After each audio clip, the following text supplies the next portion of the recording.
చూసి నువ్వు చేసిన అభివృద్ధి మీకు అందరూ తెలుసమ్మా. నేనే ఒకసారి రిక్వెస్ట్ చేసిన ఏంటంటే అన్నకు, అన్న నువ్వు చేసిన 100% పని బస్సులో చేసినావు, 520 నుంచి చేసినావు, ఒక్క పని కూడా మిరిగి లేదన్న. మరి నేను వచ్చి ఏం చేయాలన్నా అంటే నువ్వు చెప్పు మరి ఏం చేస్తావు అన్న.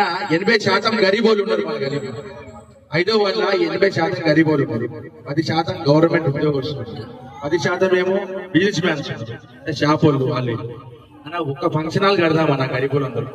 మన గలీలలో చిన్న చిన్న రోడ్లు ఉన్నాయి కాబట్టి ఒక చిన్న ఫంక్షన్ చేసుకుందామన్నా, బడ్జెట్ చేసుకుందామన్నా కూడా సౌలత్ లేదు కాబట్టి ఒక ఫంక్షన్ అయితే ఖచ్చితంగా కేసీఆర్ సార్ వస్తుండు. ఇది మాత్రం ఖచ్చితంగా గుర్తు పెట్టుకోవాలి.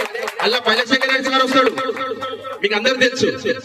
వచ్చిన తర్వాత ఖచ్చితంగా కిరణ్ సార్ తో మాట్లాడి మనకు ఖచ్చితంగా ఫంక్షన్ హాల్ కట్టిస్తాడమ్మా మన అందరి కోసం ఇది.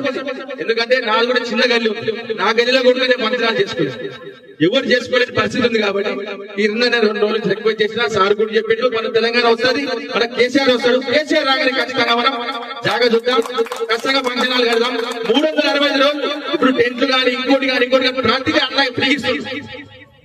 అప్పుడు ఫంక్షన్ హాల్ వచ్చినప్పుడు ఇంకేముంటాయి, 365 రోజులు అన్న సామాన్ ఫ్రీగానే వస్తుంది. అమ్మా కారు గుర్తులు మర్చిపోదు, పిల్లలని మర్చిపోదు. చాలా కష్టపడ్డామ్మా మీకోసం. అర్ధరాత్రి నా కొడుకు చిన్న కొడుకు ఫోన్ చేసిన కొడుకు వస్తాడు, కిరణ్ అనగానే ఏం కూడా ఏమైనా వస్తాడు.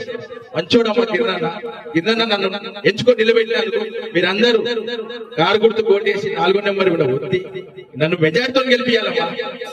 అందరికీ నమస్కారం.